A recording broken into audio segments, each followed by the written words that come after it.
Good morning.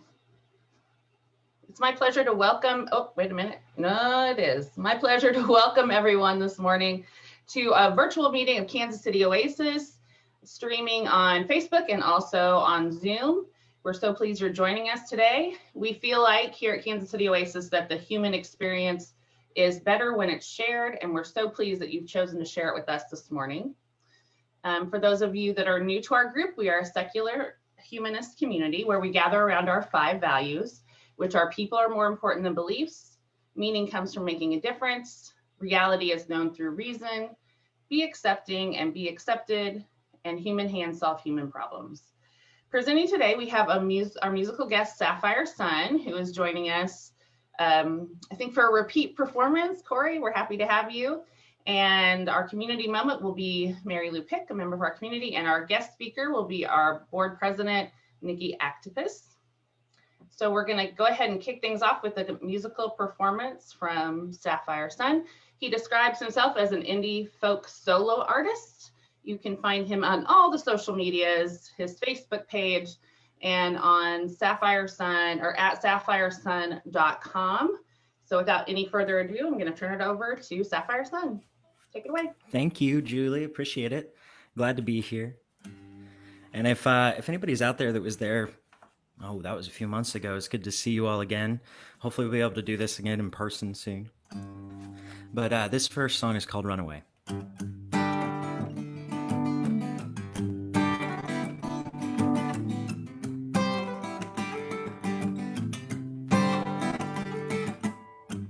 I see a silver rise in the water.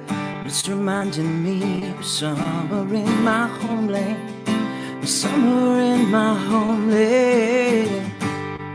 And the waves grown higher, a reflection of desire in my heartland, desire in my heartland.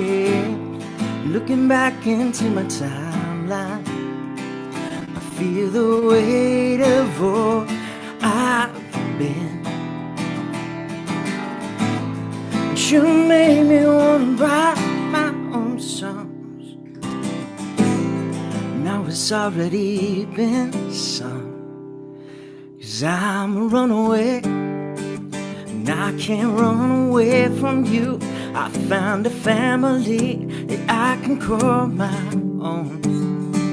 And you were made for me, and I was made to be your man. And now this heavy heart is lighter in your hands.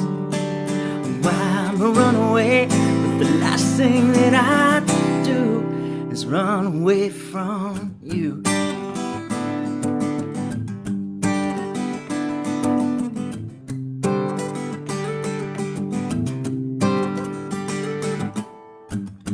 You released my soul to the wild, you ran alongside me in fears of freedom, beside me in fears of freedom. And when our lips collided, the ground shook and I lost myself to an earthquake.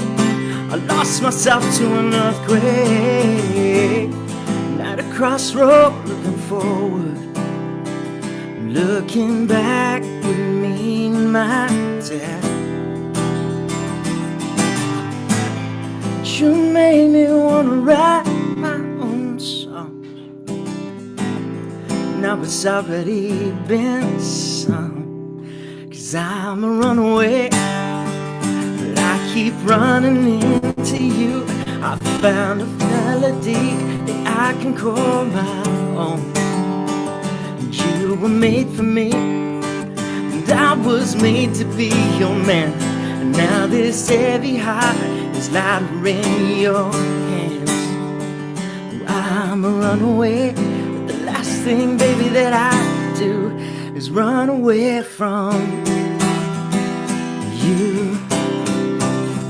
Run away from you. No, I can't run away.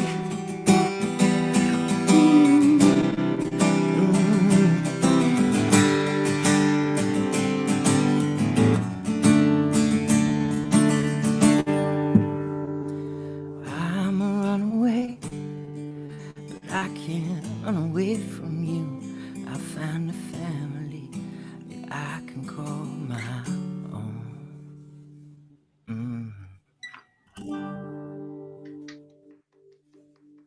Down to one pair of hands clapping to represent all of us.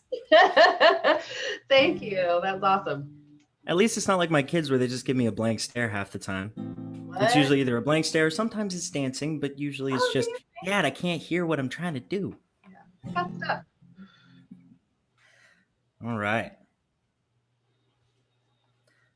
This next one, this is actually a really old one for me.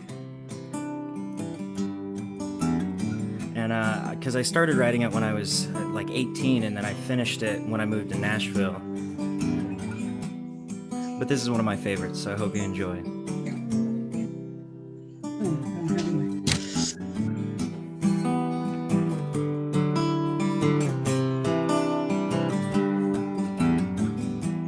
I keep silent, though my heart still remembers,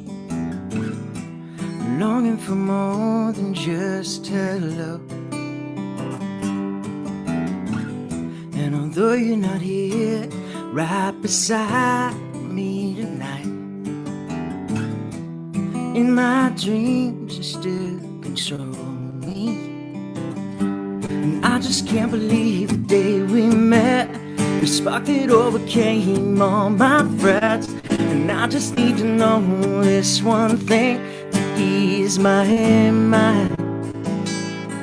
Do you still love me, or am I just a memory?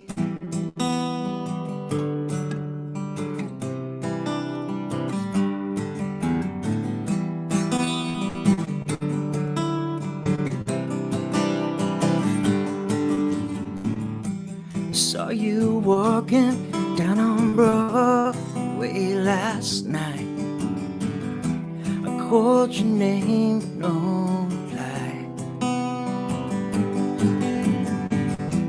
And hand in hand with another man, you looked my way, but just walked on. And I just can't believe the day we met, the spark that overcame all my frets. And I just need to know this one thing to ease my mind. And I just can't believe the day we met, the spark that overcame all my frets. And I just need to know this one thing to ease my mind. And do you still love me, or am I just, do you still love me? Oh, am I just, do you still love me? Or am I just a memory? And in the darkness of my mind, I see over you and all those silly things that you do. And I still remember all those hopeless nights lying awake in my bed, with songs of you in my head. And I just can't believe the day we met, the spark that overcame all my frets. And I just need to know this one thing to ease my mind. And I just can't believe the day we met, the spark that overcame all my frets. And I just need to know this one thing to ease my mind. Do you still love me, or am I just a memory?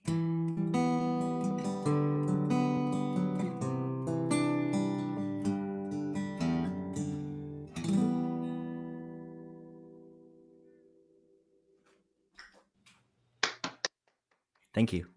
Thank you. Thank you so much. Can't wait to hear from you more throughout our program. So I'm just gonna, we'll just go off the cuff. I always have questions. So I know the music festival was canceled for this year, because that's what you came and spoke to us about last time, was the music festival going on. It was gonna be, just about less than, I guess, Labor Day weekend, right? Was the original. Yeah, we were supposed to do it September 5th. Mhm.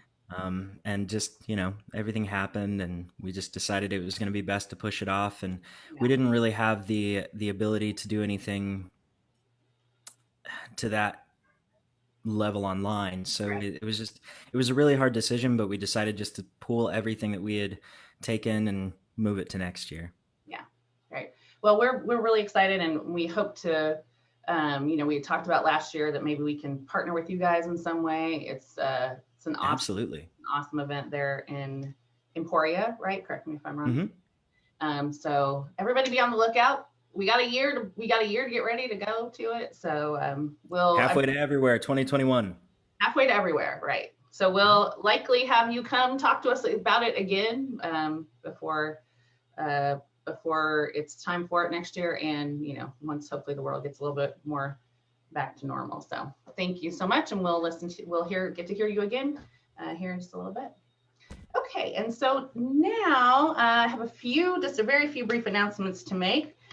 We have some life events going on. On this coming Wednesday is Heather Thies's birthday, and on Thursday is Corinne Bauer's birthday. So if you get a chance, wish them maybe a happy birthday via Facebook. Yesterday was, wait a minute, it's also my good friend here, Sapphire Sun's birthday on Wednesday, and we'll talk a little bit more about that after his second performance. We'll talk about that. And yesterday was Clay Bollinger's 40th birthday. I'm comfortable saying how old he is because he put it on Facebook. And today he is out riding his first century, which is 100 miles on his bike. So, wow. Okay. So best wishes to Clay as he achieves that. And so also let's talk a little bit about last week. So last week we had a demonstration about some meat cutting, and I want a show of hands of who all tried to turn a tenderloin into steaks in this past week. I can't eat that much red meat, or otherwise I probably would have given it a try. So we'll have that recording up. We had some technical difficulties with the program last week, and so we'll have the recording of it will be up later today once I get that loaded. So at this time, I would like to introduce our community moment speaker. And let me get Mary Lou, let me get you unmuted here. There we go. Good morning, Mary Lou. So we asked Mary Lou for 3 words to describe herself, and they are asthmatic, quarantined, and then here was a new word to me that I tried to Google and couldn't find, so maybe Mary Lou will tell us about it. Misotrumpic. So she might tell us what that means. And if Mary Lou had a warning label, it would be, do not interfere with or interrupt my viewing and listening to of any of the Chicago Cubs playoff games. So it is a very specific warning label. So you have been served notice not to interrupt the Cubs. Okay, so with that, let's hear from you, Mary Lou. Okay, I made misotrumpic up. It's like misogynist, only it means Trump hater. Okay. So now we know. So all your questions are answered. I'm going to talk about immigration. My mother's parents were poor immigrants from Finland. Neither one of them knew any English before coming here. Grandma came to the USA in 1921, and Grandpa came in 1923. Since visas only started being required in 1924, it was fairly easy, except for the cost, for my grandparents to immigrate to the USA. Grandma and Grandpa became US citizens in October 1929. They were honest, hardworking people who never had any desire to destroy the USA. I hate Donald Trump's wall and his reasons for it. Most people are good. If you were a poor Mexican, your best hope for moving to the USA is to have an extraordinary talent like a professional baseball player or a concert cellist. Unlike my grandparents, who you can probably guessed by looking at me, were white, many of the Mexicans who want to move to the USA are brown. Our immigration policy is biased against brown people. Rogers and my son-in-law, Ivan, was born in a poor town in Mexico in 1981. His father is an alcoholic who was bad about supporting Ivan's family, which also included his mother, his brother, and his sister. When he was 18, Ivan was the first person in his family to graduate from high school. He started attending school to learn how to be an electrician, but soon thereafter, Ivan's mother told him he had to quit because there was no money for school.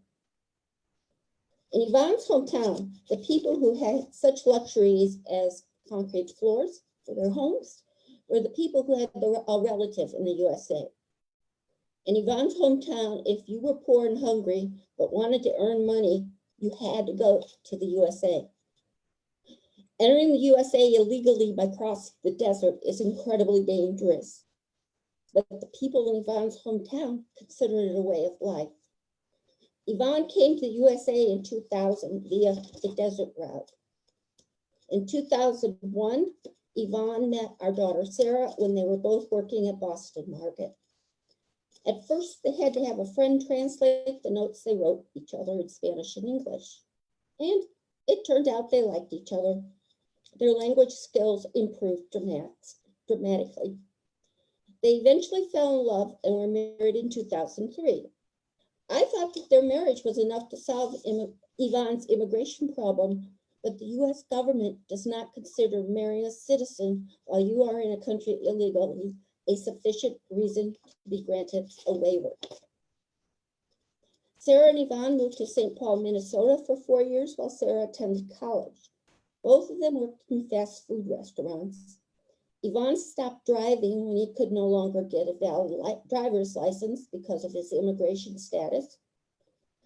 For a time, full-time college student Sarah drove Ivan to work when the commute was 45 minutes one way every day. Ivan eventually found a job he could get to by bus. In Minnesota, they also, with a lawyer's help, regularized Ivan's income tax situation because he originally did not know that he had to pay them. In 2007, Sarah and Ivan came back to Kansas.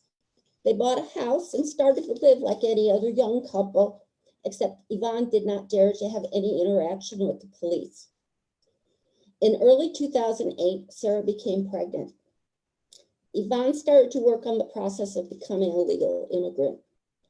He was lucky. He found a very good immigration lawyer. The lawyer had Ivan collect a great deal of documentation. Some of this was letters written by members of our family, a letter from a congressman, proof Ivan had paid his taxes since 2000, and proof he did not have a criminal record.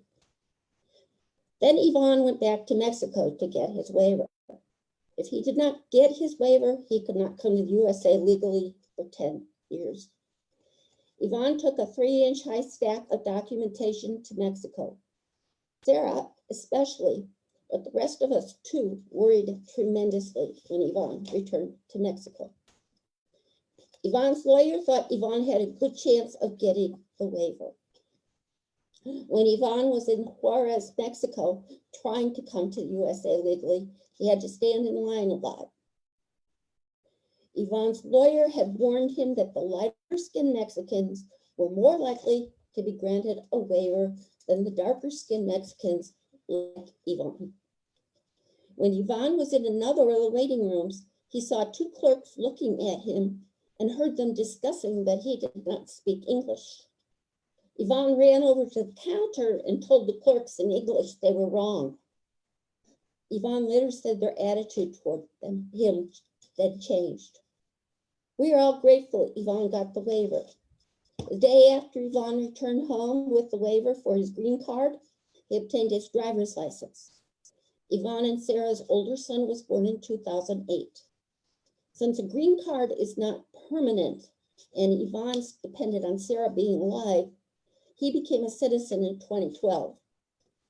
His and Sarah's second son was born in 2015.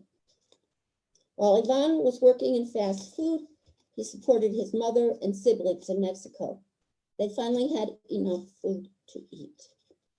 Some of the changes he enabled them to make in their family home were to add indoor plumbing, floors, and windows, as well as a wall all around the house because crime is a big problem in Ivan's hometown.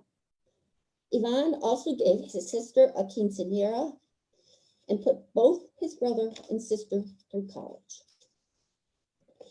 Our family no longer has to live in fear. But, for example, fortunately, after Ivan became a U.S. citizen, one day he stopped to buy gas at Quick Trip. After he finished with the pump, he entered the store to buy a Coke. When he came out, a police officer stopped him alone out of all the people at Quick Trip that day and asked for his identification. Ivan carries a photocopy of the pertinent pages of his U.S. passport in his wallet. He showed the police officer his papers, and eventually she let him go. She told him she thought he was someone else. I do not have to carry a copy of my passport in my wallet, but Ivan does because he is brown and never knows when he will be stopped and have to prove he is an American. That is why I believe the USA is unfair to immigrants of color. So thank you. Thank you. Whew. Mary Lou, sorry, that was a really touching story. Sorry, let me compose myself. I appreciate you sharing that with us, to give us your first person account of dealing with the immigration system and really how unfair it is. And I can only talk really about it moving. now because he was able to get the waiver. Right. If he And we did know not get the waiver, I would not talk about it. that's right. And we know that we have so many asylum seekers detained on our southern border, being treated very unfairly. It's just very, very distressing, the state that our country has come to. And especially for those of us that believe that no humans are illegal, that it's really a good reminder of why it's so important that we do our part as U.S. citizens and allies to make sure that our governmental representation represents our values. So I just, that was really touching, and I really, really appreciate you sharing that with us and what you and your family and your son-in-law and daughter went through, and even the uncertainty with their children up to that point. So thank you so much. Got the waiver. It was very worrisome while he was here undocumented. Yeah. And then when he went back to Mexico and when he got the waiver, everything changed. Yeah. Well, and even just the, clearly the profiling that still exists for him. He was lucky he wasn't stopped. Yeah, as a person of color. So it's really helps us to be mindful. And I would say even if we, if we see something going on, some interaction that we feel might be based on, just how a person looks or appears, to pay attention to that and maybe give some assistance or just stick around to make sure things are handled correctly. So thank you so much for telling that story. Whew. Okay, so I need a coffee break, folks. Thank you, Mary Lou, we appreciate it.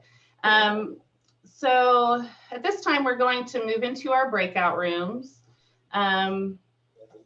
That will take us into our coffee break, and we will be back here in about 10 minutes so we can all enjoy a little bit more music from our guest, Sapphire Sun. Let me get the breakout room set up correctly. Thank you so much, Mary Lou, and I will see you all in 10 minutes.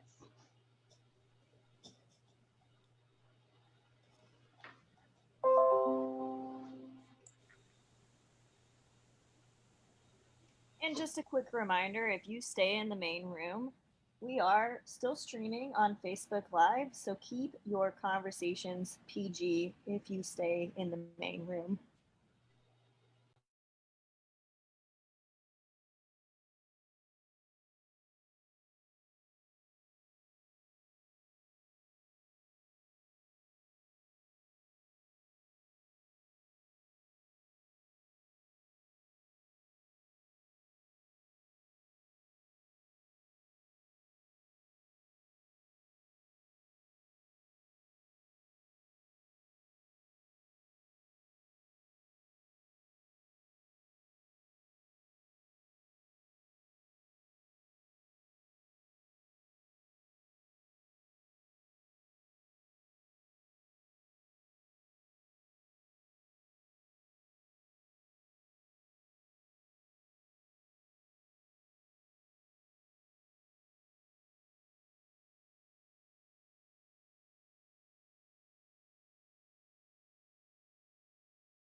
Okay, so it looks like we have everybody coming back into the room from our breakout groups. So if you are unmuted, please go ahead and mute yourself.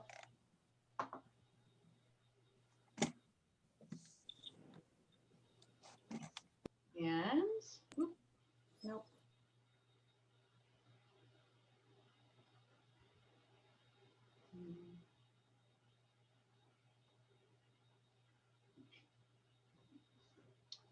And we will get going. Do we have, oh, there you are, my musical guest.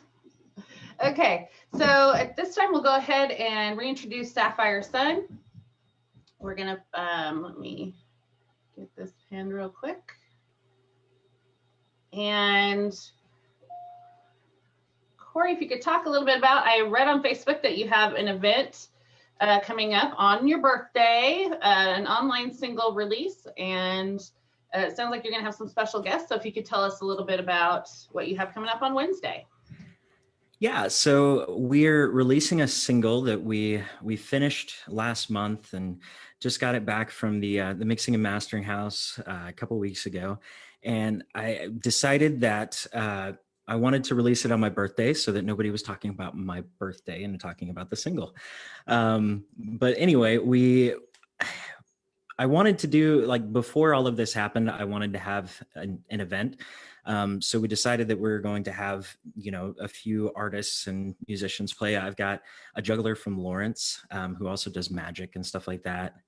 And I've also got a performer from here in Emporia, a performer from Arkansas. I've got a couple other different people from around the area who are going to be, it is Dingus, Timothy Dingus from Lawrence. But we've got a whole lineup. Go to my Facebook and my website, and you can find out the information on those two places as well. And that all starts at 7, and then we're going to release the single live with a lyric video at 8 o'clock with a special announcement. We're going to be, along with all of this is a lot of information, but we're doing a short film as well for that song. So if anybody wants any more information on that, please feel free to contact me, and you know, I can let a few things out here and there, and my director won't kill me. Okay. But, and do people need tickets for this event, or how do? No, this is just, yeah, it's just free online. Anybody can join in. What we're doing though is we're going to have the virtual tip jars for everybody up. I kind of wanted to do this as well because this, our industry has been hit very hard. And so it's been very difficult to, you know, keep things going. And, you know, a lot of the live streams that I have done and that I've seen have all been, you know, one artist or maybe two artists. And I was like, you know, I missed the festival kind of thing. So we have 6 different people who will be performing. And so, you know, hopefully it'll just be a nice little thing to do. Well, and it'll make for a memorable birthday for you too. So that's great. Okay. Oh, absolutely. So let's go ahead and listen to some more of your musical stylings, please, Corey. Thank you. All right.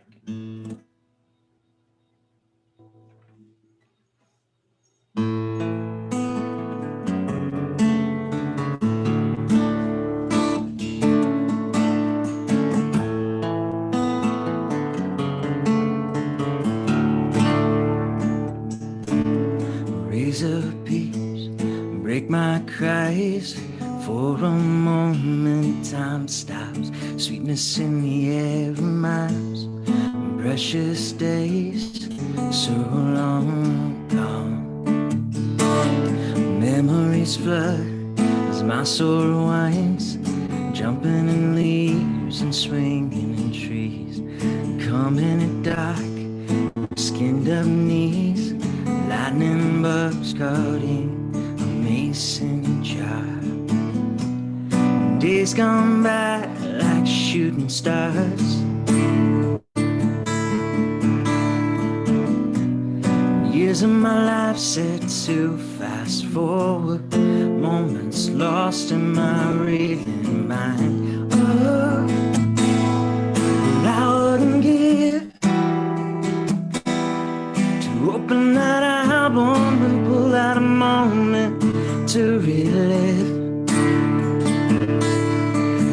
snapshots captured with each flash. I'm seeing outside blink down, the years pass. What I wouldn't give.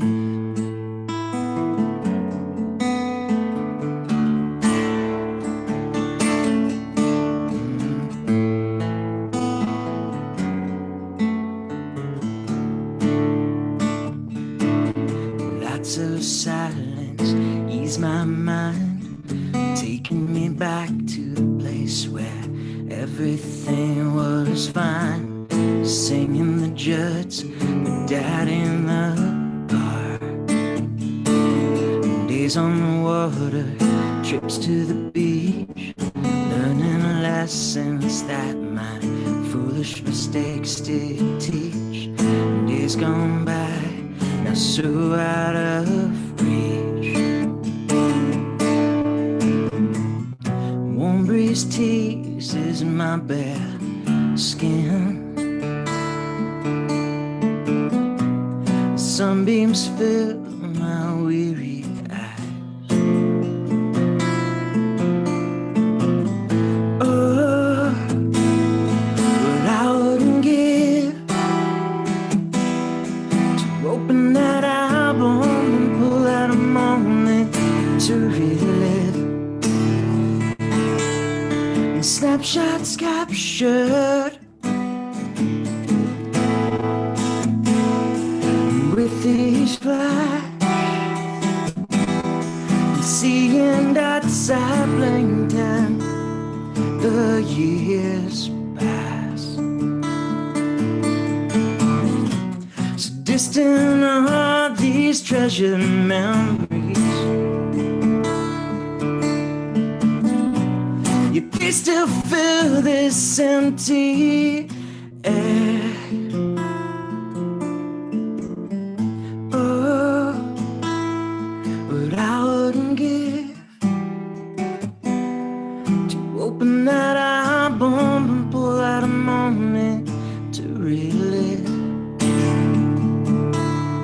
And snapshots captured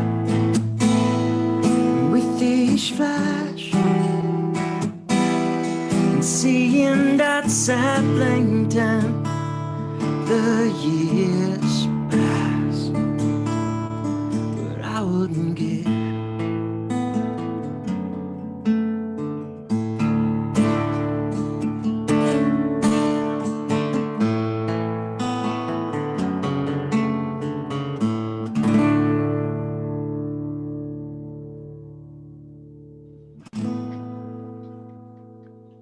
Oh, and one more thing I forgot to mention, if anybody wants to hear a preview of the single that we're releasing, it's on the top of my website, sapphiresun.com. So go check that out because it's pretty cool. Okay, great. I was going to say, like, can we twist his arm to play it today? But we'll go to your website instead. That's better. That's better. I'll be playing it more after we release it. Yeah, fair enough. Fair enough. Thank you. Thank you so much, Corey. Absolutely. Thank you. Okay, so now is the time where we are going to introduce our featured speaker. And you might have noticed there is a link in the chat, and there's a way to join Niki for the interactive portion. So take a look down there, and we're going to, real quick, sorry, some little technical thing. I'm gonna make Niki the spotlight here so we can see their face. Okay, and now for my introduction. Niki Aktipis is originally from Toledo, Ohio, but has lived in Kansas City, Kansas for the last 2.5 years.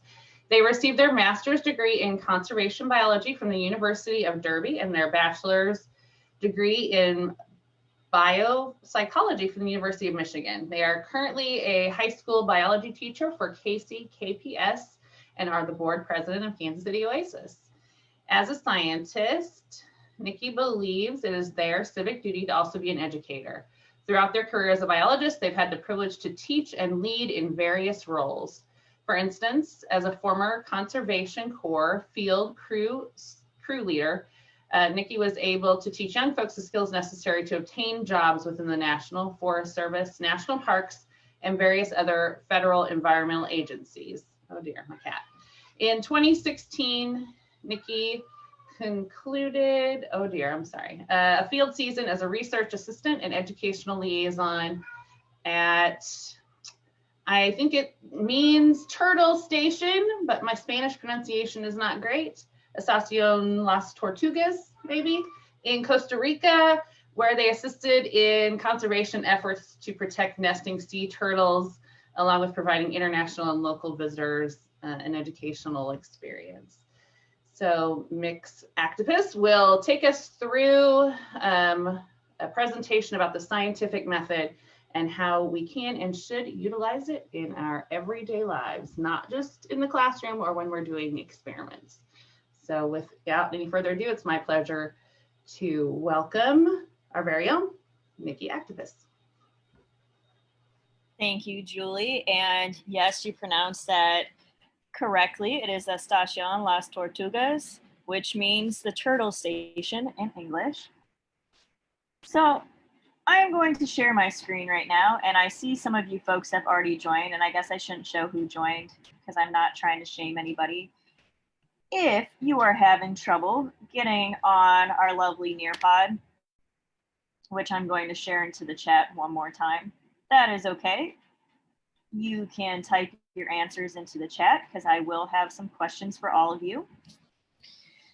So like Julie said, today we are going to talk about the scientific method and how we can apply that to our everyday lives. Also, as a fun side note, excuse me if you hear me, or excuse me if you hear me yelling at a rabbit, because one is currently chewing on my sofa. So you might get a few choice words, not for you, but for the rabbits. So just want to start off with thoughts and opinions today are my own. I am my own individual, even though I am a high school biology teacher for KCK. And I guess sometimes I pretend to be the president of our lovely oasis. But today, my thoughts, my opinions are my own, but facts are forever. That's going to be my new tattoo. It's funny. I can just hear you laughing in my head. It's okay. So it seems like every time I come to you guys, I have a new credential added onto the list of things. And so you all heard about the conservation biology, biopsychology, yada, yada, field experience. That all that fun stuff is under my belt. And I am currently, along with becoming a brand new teacher, am in the midst of getting my master's of education in secondary education. So that means eventually I will be fully qualified as a professional teacher. So what that means is, and I'm hoping, is that today you will see that what I'm about to tell you is pretty legit. If you still want to fight with me later about the scientific method, I'm more than willing to, because I have nothing but time on my hands as of lately in the midst of a pandemic. So like I've already said, this is an interactive discussion. And I see a lot of folks have already signed on to our Nearpod, so thank you so much. This is a tool I often use in my virtual classroom because it's much easier than monitoring the chat on a Zoom call. And also, if I need to, I can save the date later. I won't be saving it for everybody. And I have also hidden everybody's name, so when we do have answers, nobody's gonna see anybody's name. This is anonymous. But also, please don't write lewd things to me, because that's not what I'm here for today. So hopefully it will load on my end here in a second. If not, let's see if I can refresh it.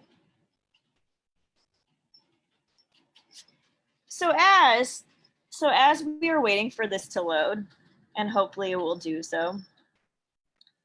So like I said today, we are going to talk about the scientific method and what that kind of means. So the scientific method in general is a way for scientists to do the research in a standardized way that allows us to get valid results. So now that I have given you kind of an overview of what it is, what do you think the scientific method is? So if you can, recall, get in your brain, maybe you had a science class once in your life, think way, way back, or maybe not so way back, and tell me what you think the scientific method is, and what are the parts of scientific inquiry. So again, like I said, feel free to put that in the Nearpod, or if you're having trouble getting on the Nearpod, you're more than welcome to put it in the chat. So I'm seeing some answers pop up, much appreciated. So we've got search for evidence, observe, report, hypothesize, test, report, repeat, ability for others to confirm results, prove it over and over.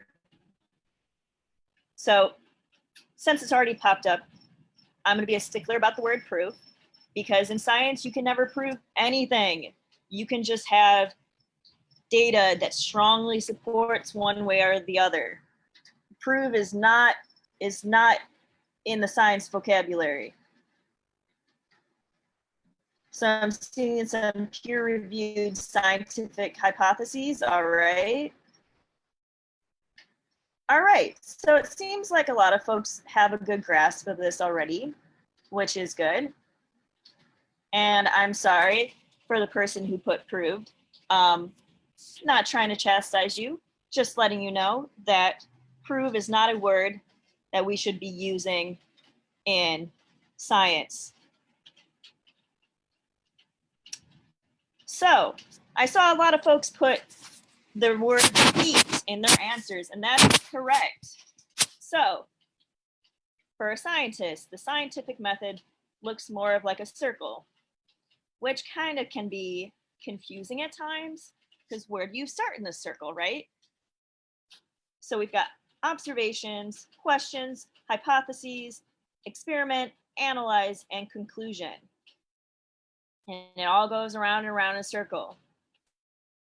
And sometimes you can start with a question before you make an observation. That's all a hot mess we're not going to talk about today. So we are going to use this nice little neat little chart right here that puts them all in a nice order.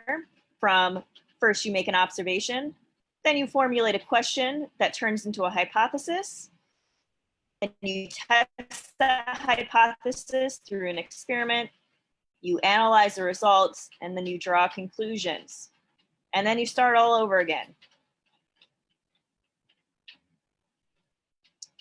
So we are going to go with this fun little example for our experiment today. So let's say you have at home a toaster.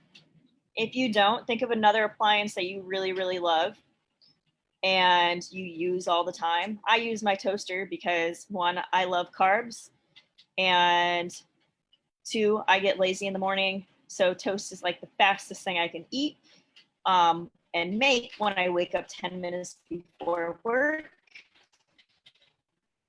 because my commute is terrible from my living room to, let's say, one day we wake up and our toaster isn't toasting. Tragedy, right? And again, I'm going to pretend like everybody's laughing because I can't see you all right now.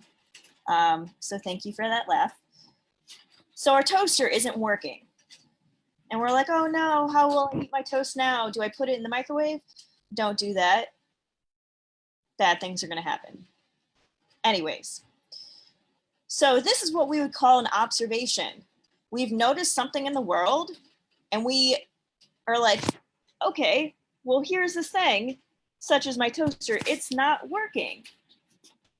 Usually the next thing that happens is, if we are in science mode, we ask a question.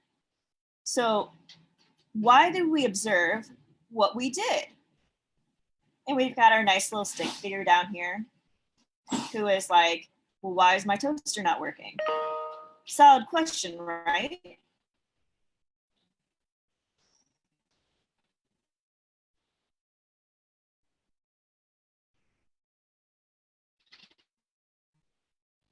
Again, if you see me take a pause, it's not because I've just quit talking.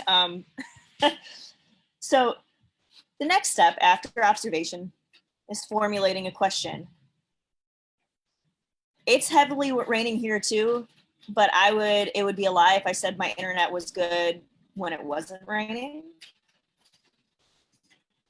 So that's an observation for me, also along with my toaster didn't work. So, okay, we have our observations, and then we have our question.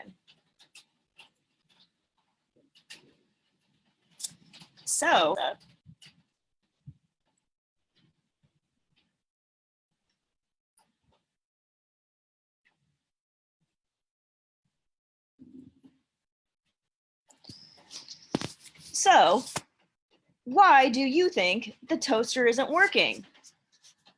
And again, if you are signed on to the Nearpod, put your thoughts up. If you're having trouble with the Nearpod, put them in the chat for me. So I'm seeing the toaster isn't plugged in, the toaster is broken.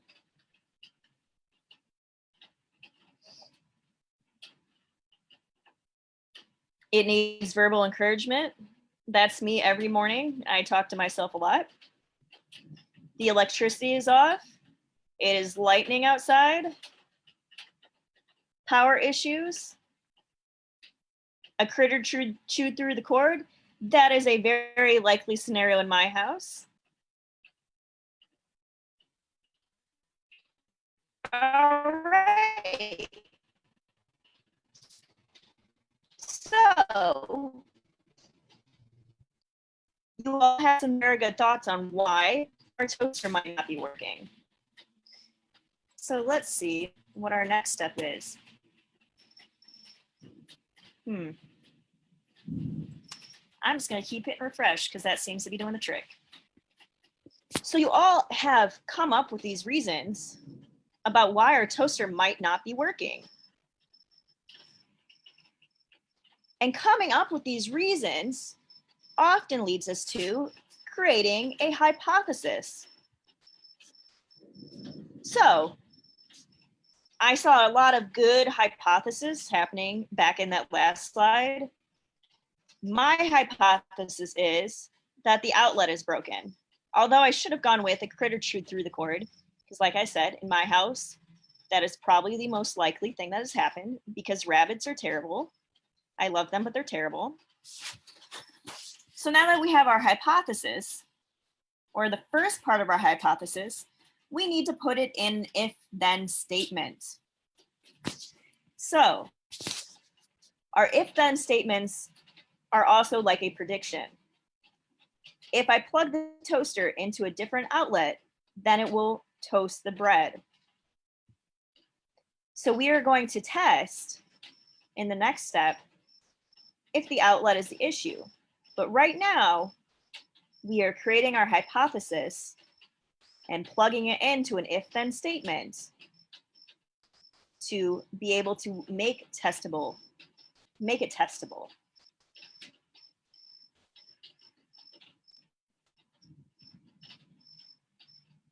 So now we're going to test our prediction. That is the next step in our cycle. So I'm going to carry my toaster out of the room, because why not, and plug it into the wall and see if it works. So the toaster is going to have bread in it too, because why not? Why not some living room bread or living room toast, right? So we are going to plug our toaster in to a different outlet than it is normally plugged into. And if that outlet doesn't work, we're going to try another outlet. And we're going to try all the outlets in our house because why not? So what is crucial to see is, because you might have more than one, you need to plan for your variables. So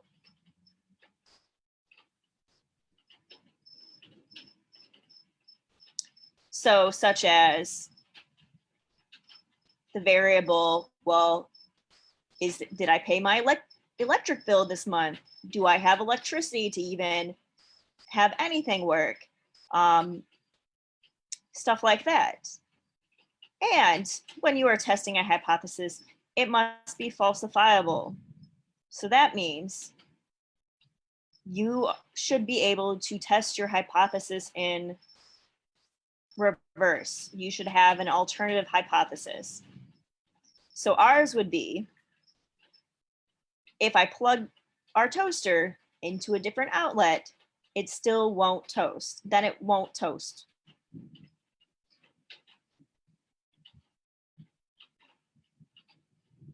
All right. So I've got another question for you. What might the variables be for this experiment?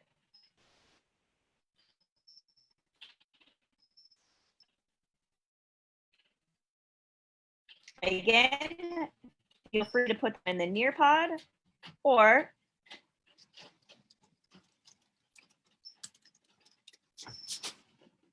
different outlets, alternating current versus direct current, okay.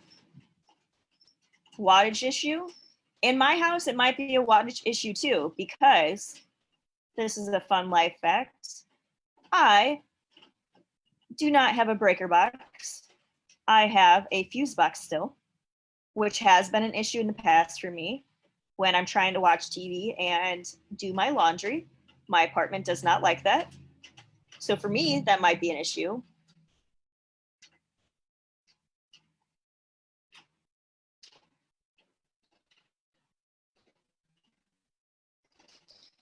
Plug into a surge protector, loose wiring and cord, okay. So we're gonna have to think of experiment with our toaster.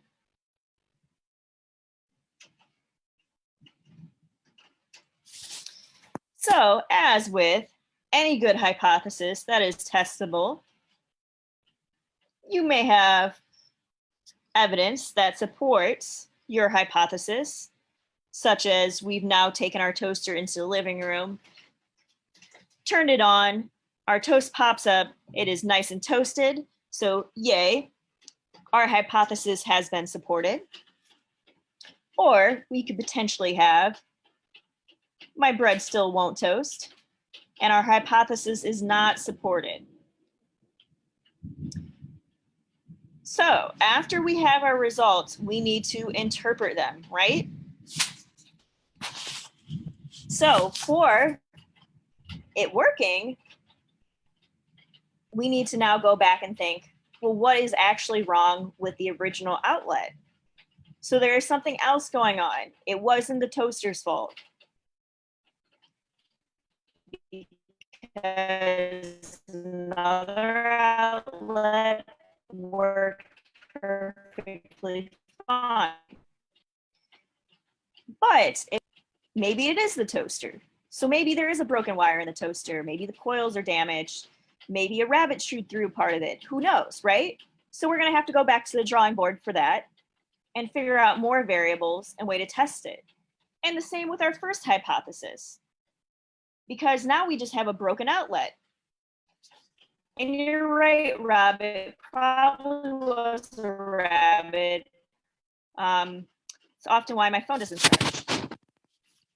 So this whole big cycle, we're just going to keep doing in an infinite loop until we gather more and more evidence from our experiments that are hopefully going to help us out later on down the road with different types of experiments.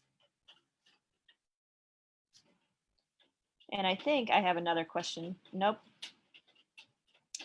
So just to reiterate what I said, both these results will still have you repeating your experiment, because now you have new information to test, and you will have more evidence that you will need to gather to figure out either what's wrong with the outlet or what's wrong with the toaster. Or maybe even a third example is that maybe all the outlets are broken and there's something wrong with your wiring. But that's why you keep adding and adding to your experiment. You keep adding and adding to your experiment, and you keep tabs on your data and your results, and your conclusion will be better and better each time, because you will have more and more evidence either supporting it or not supporting it.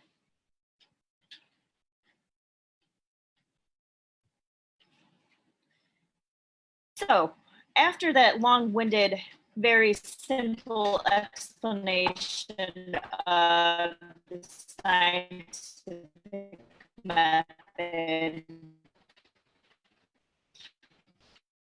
you're wondering now, why does any of this matter to me? Well, with our current situation, I see a lot of folks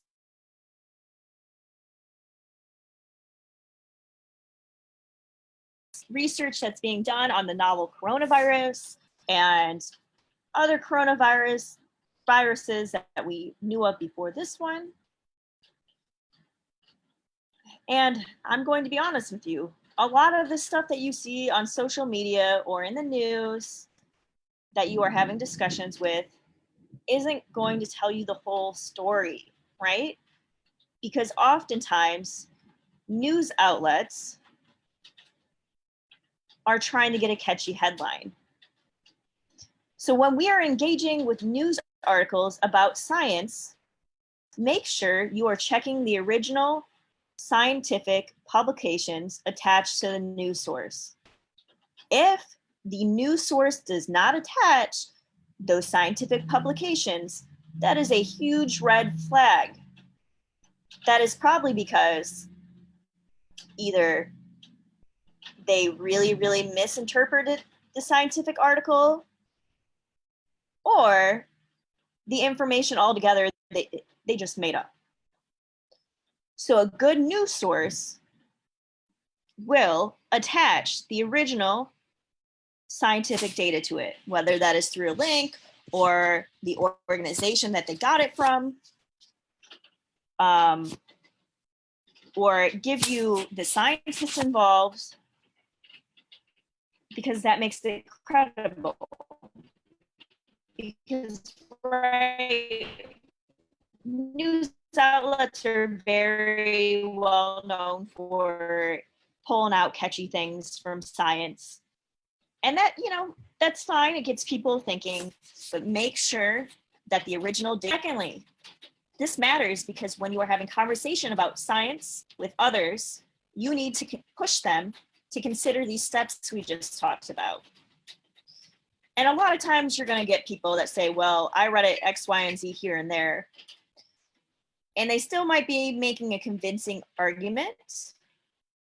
But if they are not taking into consideration the steps of the scientific method while discussing this information, their information is probably not well sourced.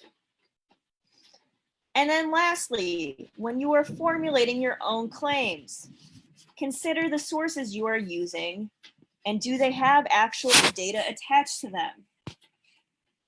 If you are out there in the world, bopping around, formulating opinions about do masks actually work, or can you get the novel coronavirus from doing X, Y, and Z, consider the sources that you are actually engaging with, and if the data is actually there. And I will say, I understand how difficult this can be because not everybody has an extensive science background. And scientific articles are dry and can be boring and very wordy for no good reason.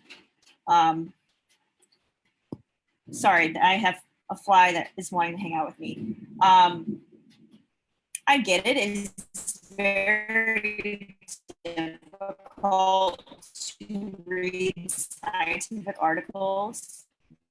I have to read a whole bunch all the time, and you can, however, look at the paper, the original source, and see, okay, well, they did do a good job of following these steps, even though I don't understand this language.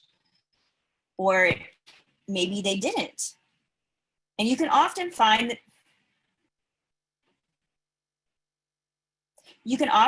this information by reading the abstract of the paper and the discussion and conclusion portions.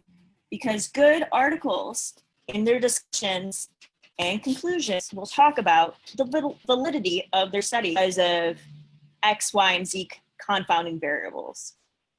So if you're seeing that in an article, it probably means they thought about how they were interpreting their data and are doing their best to show you that they thought about it.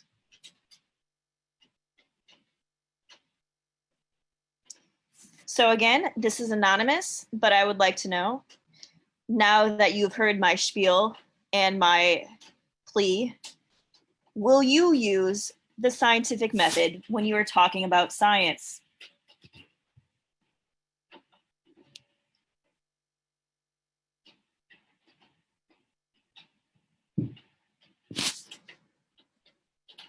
And I am not here to judge anybody. If you say no, that's up to you.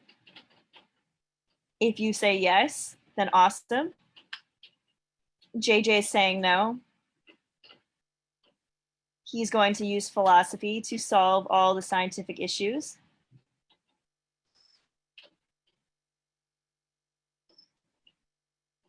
Seeing some maybes, okay.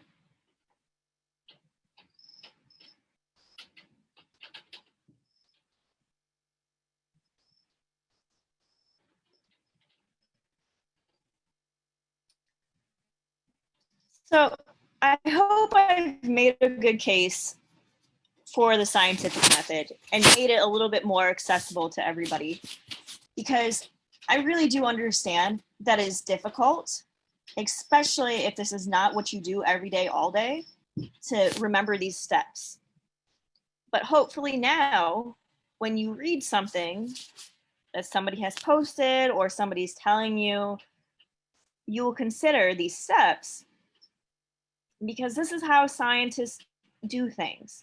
And we do things in this manner to make them the most unbiased possible. Because humans, regardless of what we want to think, we are not logical creatures. And we have to teach ourselves and push ourselves to be logical. So I'm glad to see that the majority are saying yes. That makes me happy. I hope that you're not just saying that to appease me, because that would be very bad data. So that is all I have for you today. So thank you for listening to me about the scientific method. And these are my pages. So I have a Facebook page specifically as a public speaker or whatever that sometimes I post stuff to. And then I have a brand new Instagram where I will be posting purely scientific things, hopefully. As of right now, it's just animal pictures and pictures of my classroom that I don't get to use. Your attendance, and if you have any questions, I think now is the time. That's right. Now is the time for questions. I am going to have to give a shout out to Mr. Skinner's chat, which was a beautiful thing. He says we should use science to figure out our issues with the internetage. It's very, very true. And if my rabbit looks more toasty than usual, it might have chewed through the cord.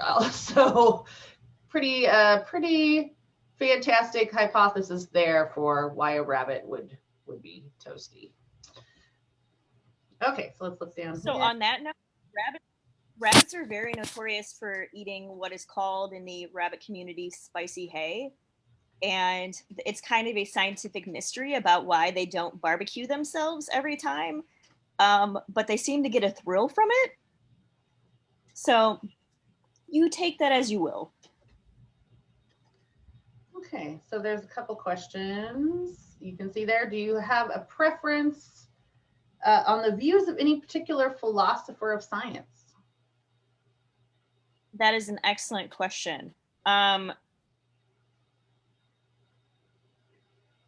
It's not a preference. It's more of just a warning away from.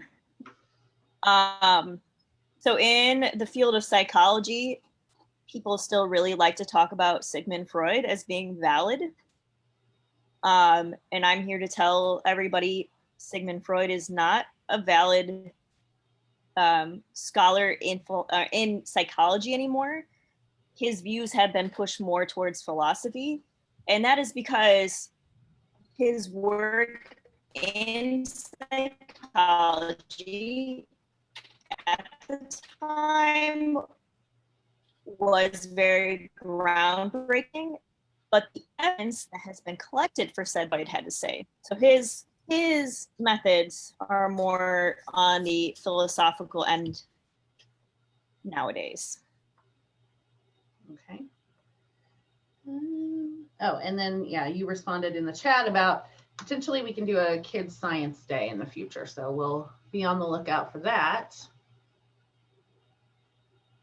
Yes, and I still offer tutoring for science for kids because I know that a lot of folks are still online.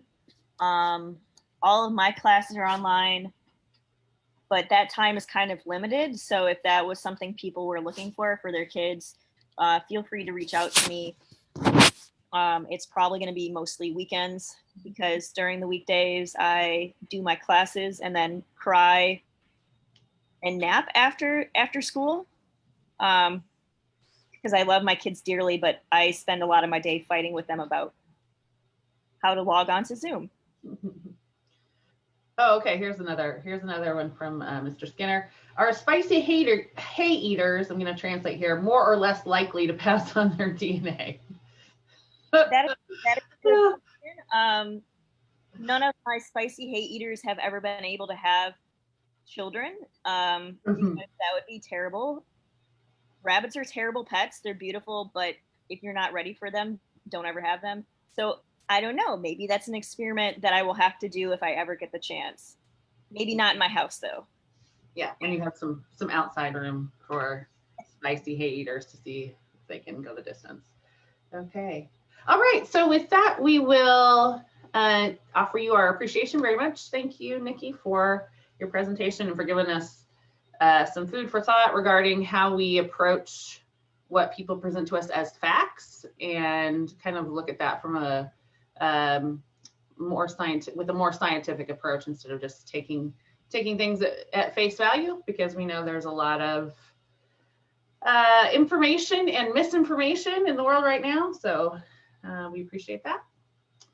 And we're going to, oh my gosh, sorry, technical issues. I'm going to go ahead and turn the spotlight back over to Corey. You're about on. I got one more little announcement to do, and then it'll be back to Sapphire Sun. So this is just a reminder that Oasis is a 501c3 nonprofit. We're entirely volunteer staffed and donation funded. And our program today is just part of what we have for programming. I guess we don't have a wide range of programs going on right now, but we do have our Sunday gathering. We do try to bring in as many informational, educational, and motivational speakers as we can, along with giving voice to members of our community. So on that note, if you have something that you'd like to share, like Mary Lou did today, Mark Dixon is your contact for that, and he is booking speakers for November, December, I believe, Mark, is what you said. So if you have something that's on your mind, something you'd like to share, it could be something, a difficult topic to tackle and something that's sort of heartfelt, or it can be lighthearted. It could be talking about rabbits. It could be talking about whatever your favorite season is, just whatever part of your experience that you would like to share with us, we'd be happy to hear that. Please reach out to Mark Dixon to get on that schedule. You've got a few weeks to get prepared, so please feel free to share. And if you'd like to donate to Kansas City Oasis, you can go to kcoasis.org and click on donate at the top of the homepage. That's probably the easiest and most direct way. And with that, we will ask Sapphire Sun for his final performance before we close for the day. Thank you. So this next one, or this last one, I should say, first of all, that was a great discussion. It's actually been one of my favorites. That's something that we don't talk about enough, is how to sort through information, because we have difficulties with that right now. But anyway, the last song I'm going to play, I actually wanted to play you something, since I'm not going to be playing my single that we're releasing on Wednesday, something that is coming out on the new album in 2021 and that hasn't ever been played before live. So I wanted to share this with you guys and see what you thought.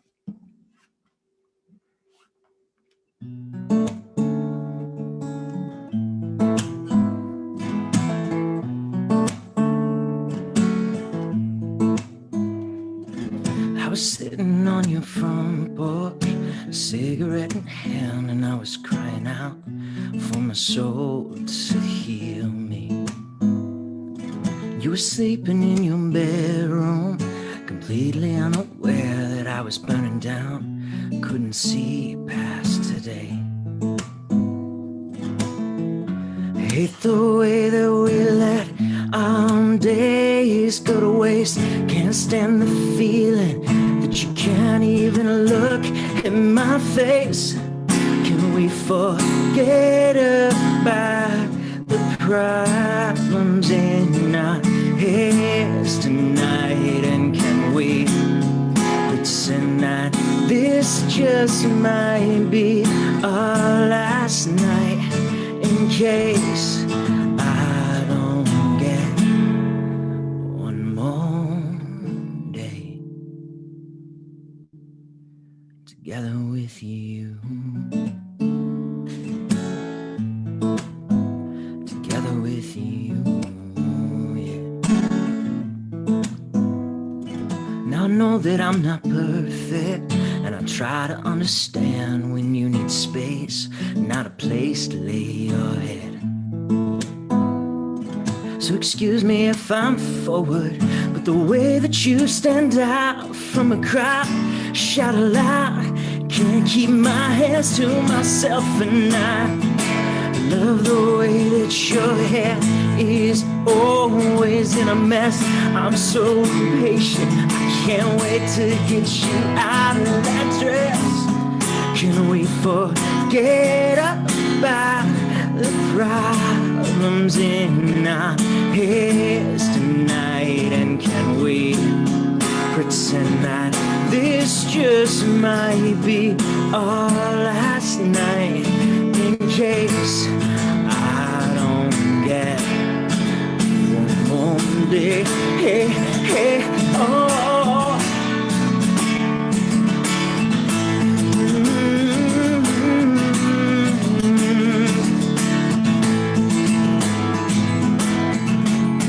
Can we forget about the problems in our heads tonight? And can we pretend that this just might be our last night, in case I don't get one more day together with you? Together with you, yeah.